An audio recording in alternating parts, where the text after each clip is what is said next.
Vamos dar sequência, então? Nosso terceiro bloco. Vamos que vamos. Nós precisamos gabaritar a prova da OAB. Estamos construindo aí um raciocínio, tá? E à medida que formos construindo esse raciocínio e você for treinando questões, você vai estar buscando esse conhecimento, esse conteúdo, a fim de gabaritar a sua prova. Vou falar meu e-mail de novo. Tá aqui, ó. robertocomporto@yahoo.com.br robertocomporto@yahoo.com.br. Tá ok? Espero que você adquiriu aí o módulo completo. Se não, adquira o módulo completo e os módulos dos outros professores também, constitucional, civil, penal. O curso está bem bacana e com certeza rumo à segunda fase. Vamos então continuar falando sobre fontes. Fontes do direito do trabalho. Falamos de fontes.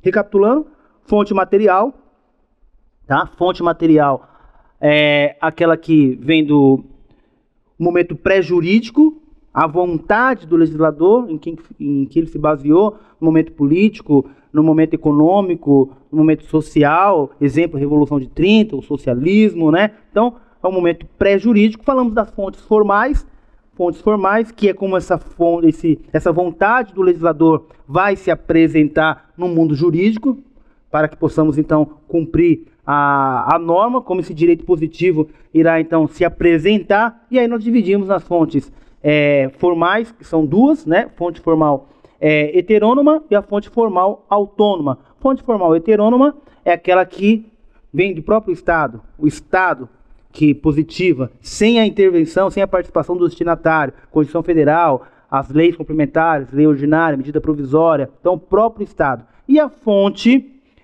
formal autônoma. Autônoma vem de autonomia, ou seja, os próprios destinatários criam a norma.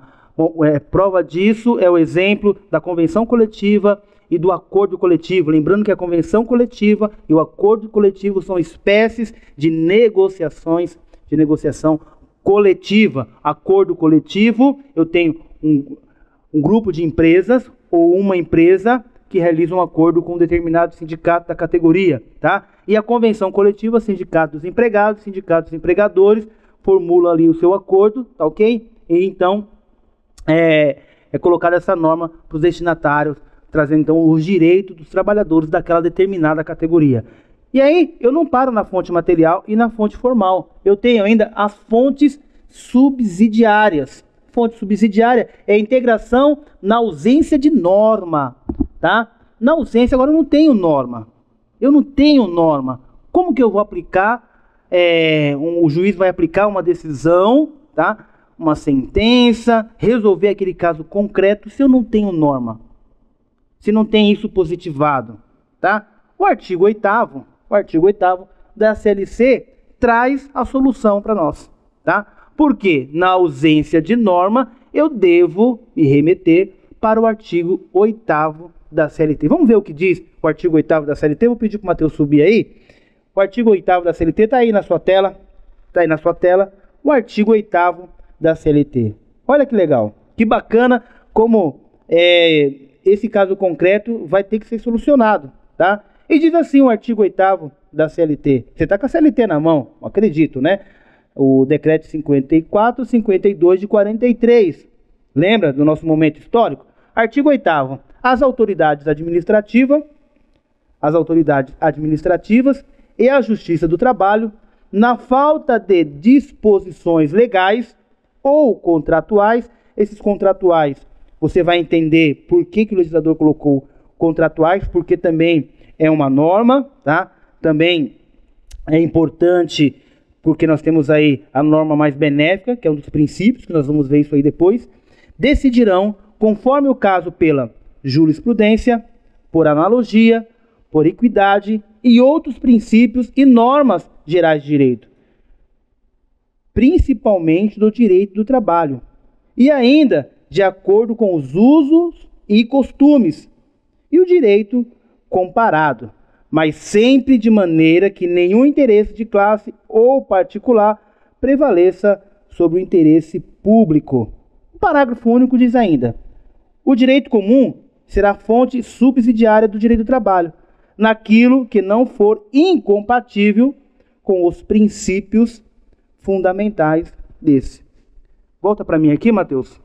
Bacana. Então, o que eu tenho, gente? O artigo 8º, ele trouxe aí várias situações, várias fonte subsidiária, aonde a autoridade administrativa ou a Justiça do Trabalho irá buscar esse apoio, tá? Para que possa decidir um caso concreto. E ainda diz o seguinte, o parágrafo único, olha, o direito comum, qual que é o direito comum? Direito comum, a princípio, direito civil. Direito civil?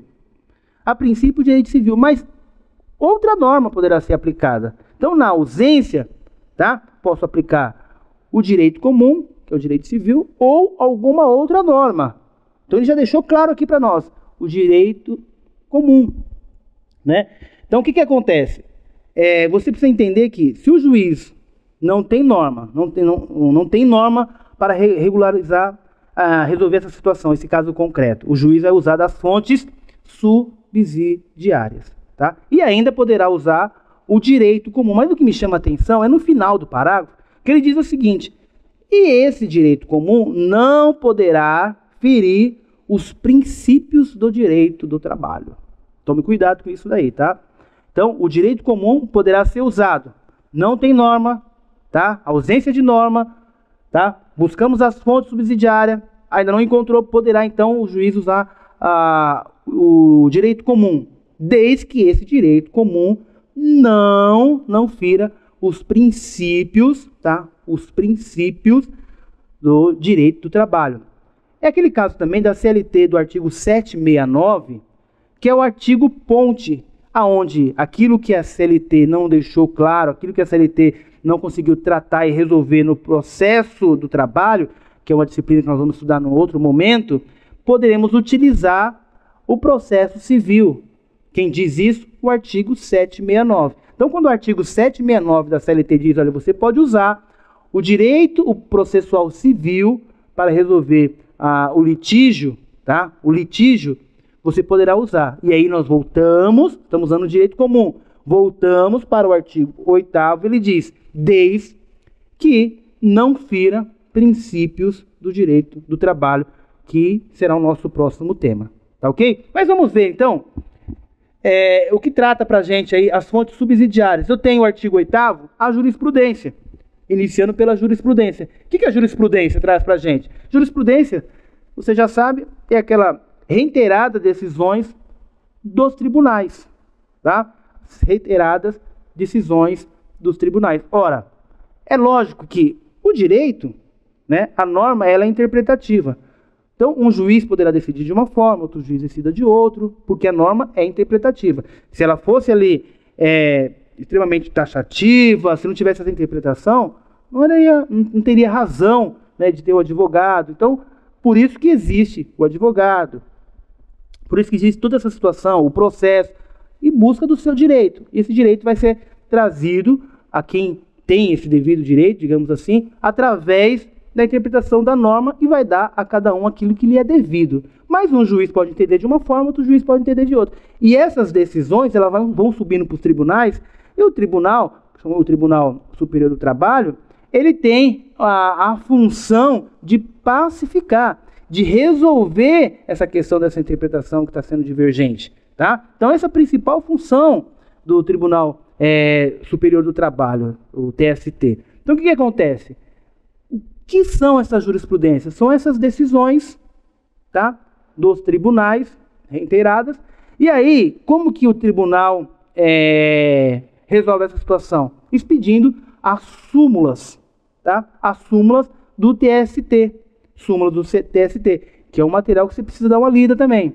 Eu sei que é muita coisa, a CLT hoje nós temos cerca de 1000 artigos, temos mais umas 400 e poucas súmulas, mais umas 400 e poucos jotas, mas é bom dar uma estudada, vai passando o olho, vai lendo, tá? Muita coisa nós vamos tratar aqui, mas é importante você dar uma visualizada nas súmulas, que são as jurisprudências, tá? E as OJs, orientações jurisprudenciais das seções de direito individual, SDI 1 e SDI 2. Importante a leitura também, que vão formar, portanto, a jurisprudência.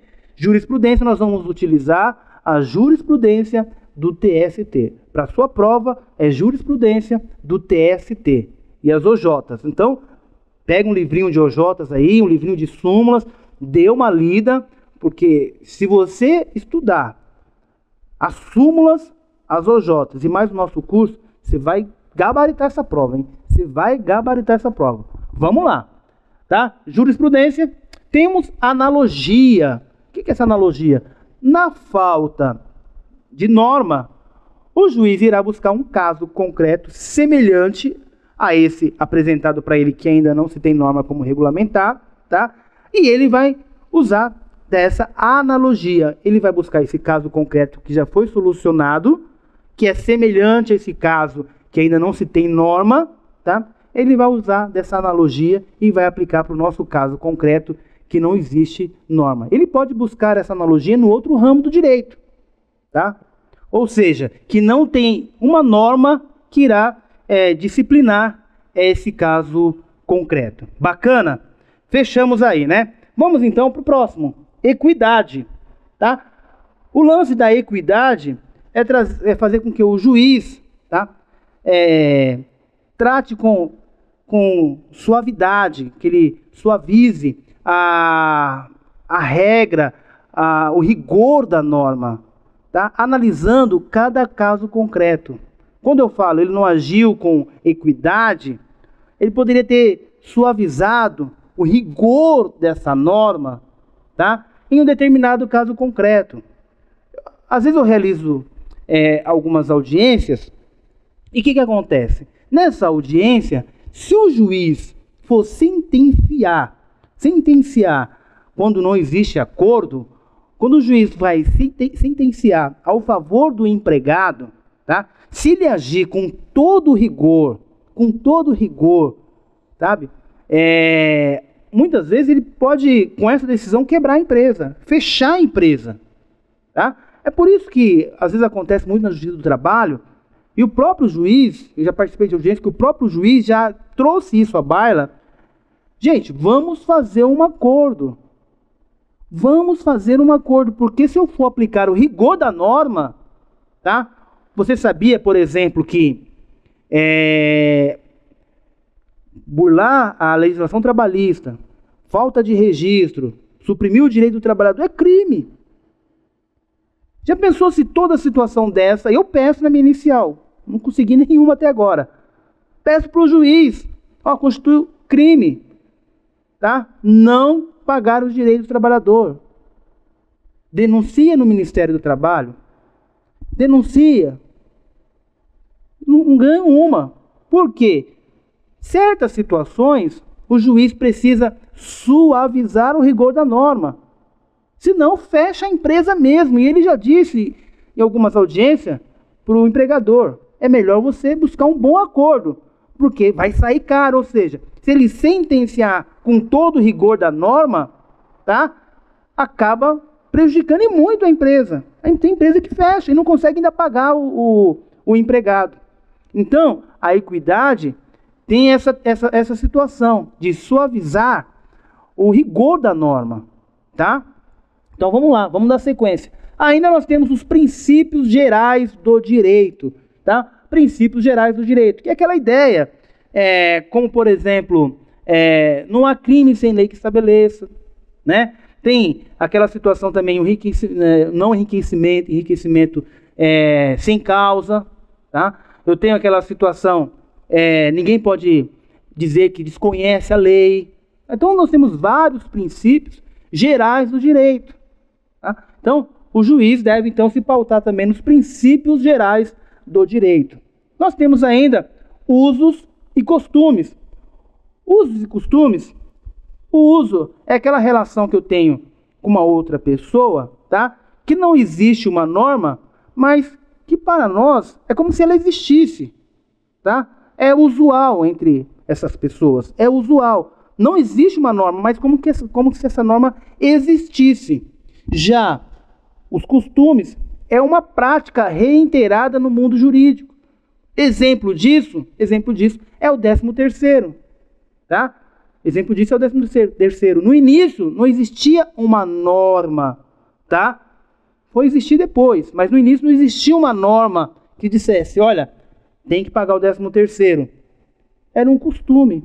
Assim como tem empresas que pagam 14º, 15º, é um costume de uma relação jurídica, tá?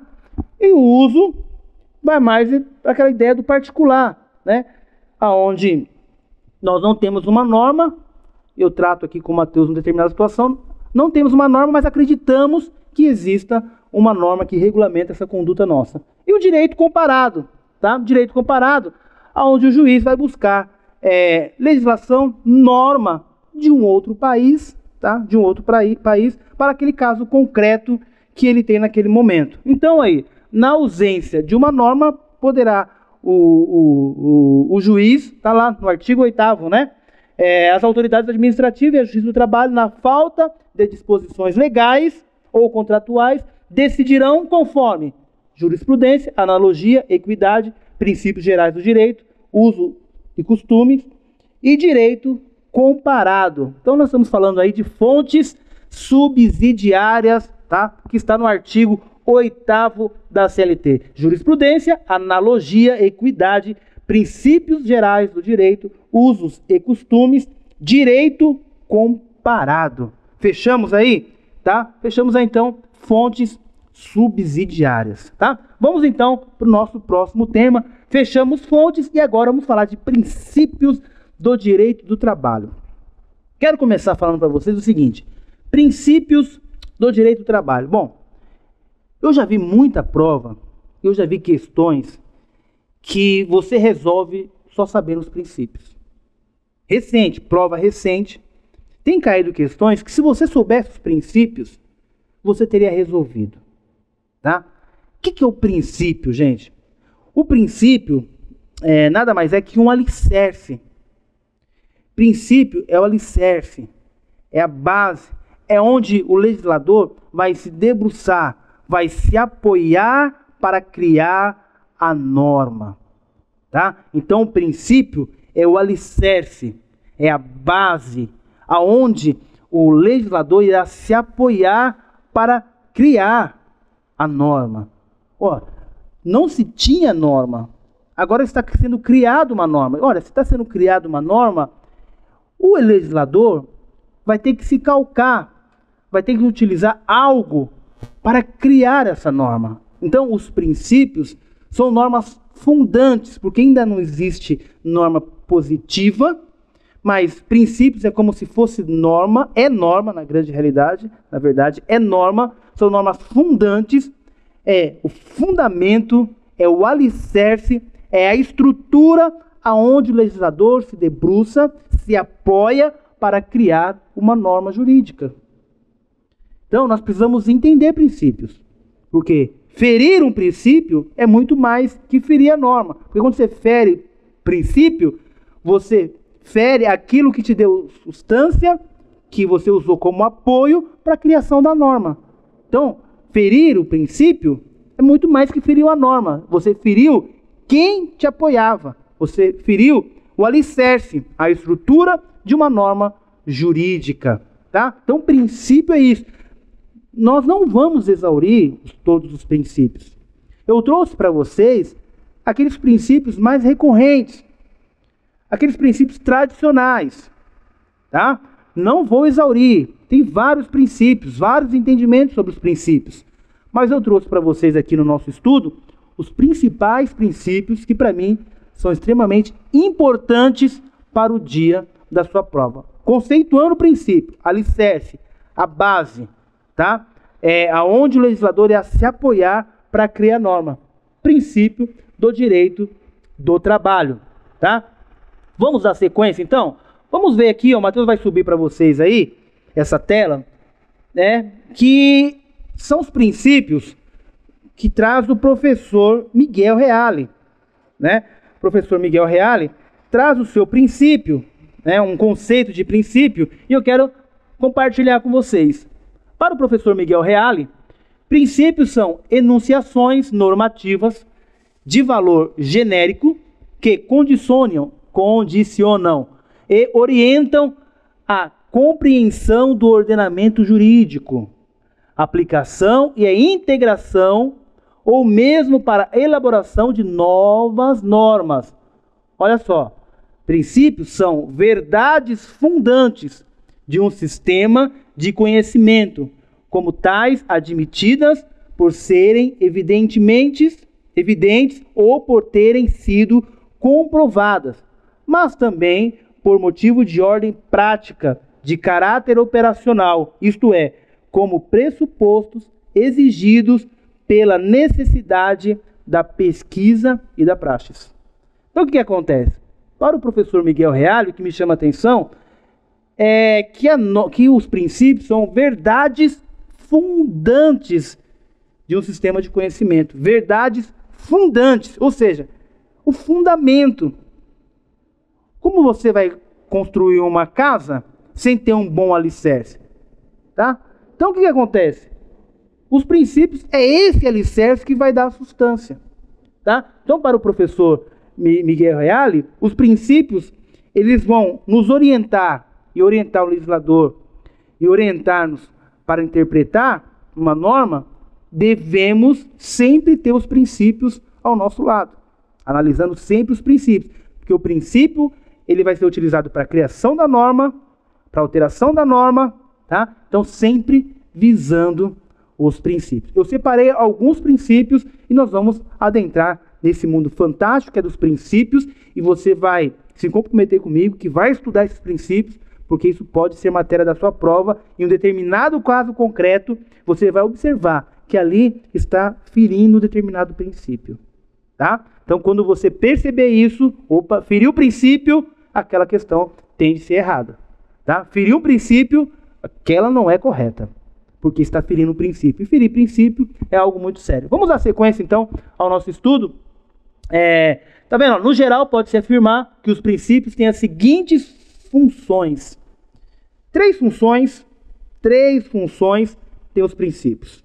Tá? O princípio tem a função informadora, olha aqui, função informadora, tá? Essa função informadora, tá? É uma função de trazer a inspiração para o legislador. Então, diante dos princípios, ele vai se debruçar, e essa ideia de função informadora é trazer inspiração para o legislador criar norma, tá? Os princípios têm a função normativa.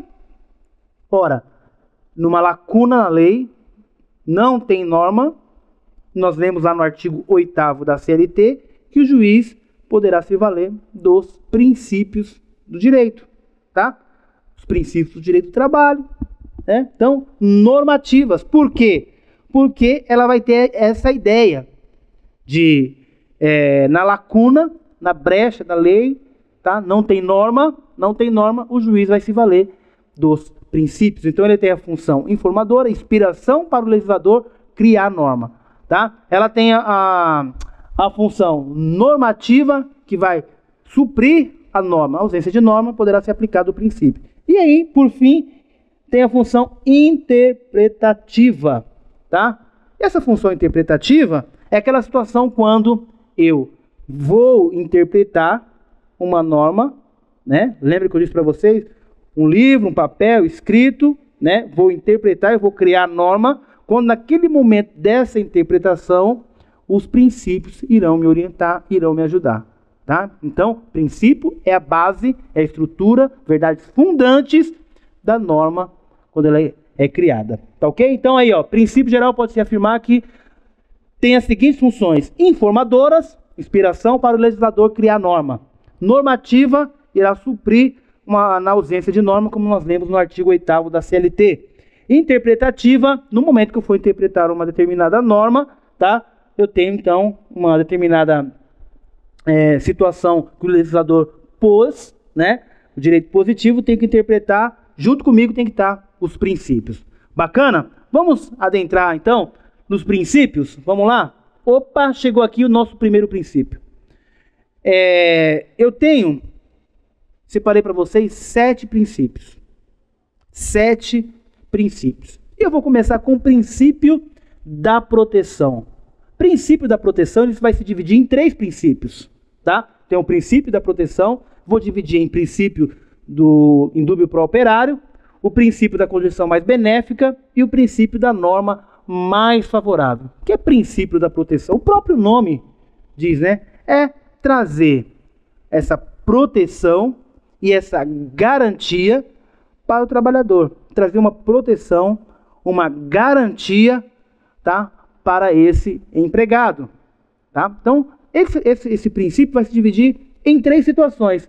O princípio indúbio pró-operário. Esse primeiro princípio, tá?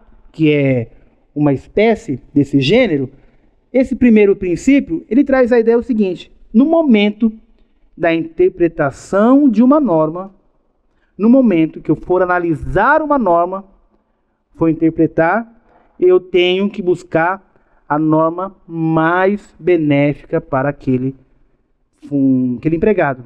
Tenho duas normas e eu tenho dúvida qual norma eu vou aplicar. Então eu vou aplicar a norma mais benéfica. Ou seja, tenho a Constituição Federal e tenho a Convenção Coletiva. A Constituição Federal diz que o mínimo de hora extra é 50%.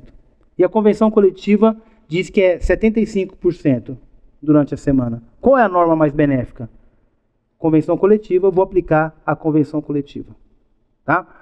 Tenho dúvida em uma determinada interpretação, vou aplicar a norma mais benéfica. Então, essa ideia é que princípio indúbio pró-operário, que na dúvida, falei da Constituição, mas só para você ter uma ideia, porque se tem 75, nós vamos ver que é a norma mais favorável, cai nesse princípio, mas se eu tenho dúvida, em regra, se eu tenho dúvida numa interpretação, princípio indúbio pró-operário. Na dúvida de uma leitura, na dúvida de uma interpretação, indúbio pró-operário, tendo para o lado do operário ou do lado do nosso empregador. Nosso empregado, desculpe. Eu tenho ainda a condição mais benéfica. Essa condição mais benéfica traz a ideia do artigo 5º, no seu inciso 36 e a súmula 51. E essa ideia da condição mais benéfica, dentro desse princípio da proteção, me traz um direito muito importante que está no artigo 5º. Eu vou pedir para o Matheus subir aí. O artigo 5º da Constituição Federal, tá? No inciso 36. Traz a ideia do direito garantido, direito adquirido. Deve-se entender como direito adquirido, tá? Lá no artigo 5º da Constituição Federal, no inciso 36, vai nos revelar que a lei não prejudicará o direito adquirido, o ato jurídico perfeito e a coisa julgada, tá? Então, a lei não prejudicará o direito adquirido, o ato jurídico perfeito e a coisa julgada. Então, traz essa ideia da norma mais benéfica, é o direito adquirido, não podendo ser modificadas para condições inferiores à conquista que esse trabalhador teve, tá? Então, surgindo uma nova norma, e essa norma for inferior àquilo que o empregado já conquistou anteriormente, aquilo é um direito adquirido dele, tá? Então, não poderá essa norma nova, que é menos favorável, que a condição dele será prejudicada, tá? Não poderá ser aplicada sobre esse empregado. Ou seja, se ele tem uma condição mais benéfica hoje do que essa norma, tá? Nova que está ingressando, tá? Não poderá alcançar esse empregado. Ainda temos a súmula 51. Começamos a usar a jurisprudência aqui, ó. Súmula 51 do TST. Vamos ver o que diz a súmula 51 do TST? Olha só, olha lá. As cláusulas regulamentares que revoguem ou alterem vantagens deferidas anteriormente só atingirão os trabalhadores admitidos após a revogação ou a alteração do regulamento. Então, se eu tenho um regulamento na empresa tá? E esse regulamento da empresa, um exemplo, esse regulamento da empresa diz que poderá um funcionário que entra às 8, entrar 8h30 e não sofrerá prejuízo no seu salário. Esse é o regulamento da empresa. E ele já está lá 1, 2, 3 anos, chegando todo dia 8h30, ou seja, em vez de trabalhar 8 horas diárias, ele trabalha 7 horas e meia, tá tudo bem, não tem desconto, tá? Não é considerado como atraso. De repente esse regulamento muda. Olha, não teremos mais essa bonificação, tá? Tem que entrar às 8. Ora, não era mais benéfico para ele entrar às 8h30, tá? Então o que acontece? Esse novo regulamento vai ter que atingir as novas pessoas, essas condições mais benéficas que é para o trabalhador, para esse empregado, tá? Essa nova regra não poderá atingi-lo, somente aquele que ingressar na empresa depois dessa norma. Criou a norma, não atinge essa pessoa que já está trabalhando, que já tem esse direito adquirido e vai atingir somente os novos contratados, tá? Então aí pode entrar aquela questão de isonomia, tudo mais, mas para a sua prova é isso, tá? Tem algumas situações que na prática é diferente. Numa ação trabalhista vai ser diferente. Vamos pleitear outras coisas. Mas para a sua prova, toma cuidado que para a sua prova a condição mais benéfica, o artigo 5º, inciso 36 e a súmula 51 do Superior do Trabalho, tá bom?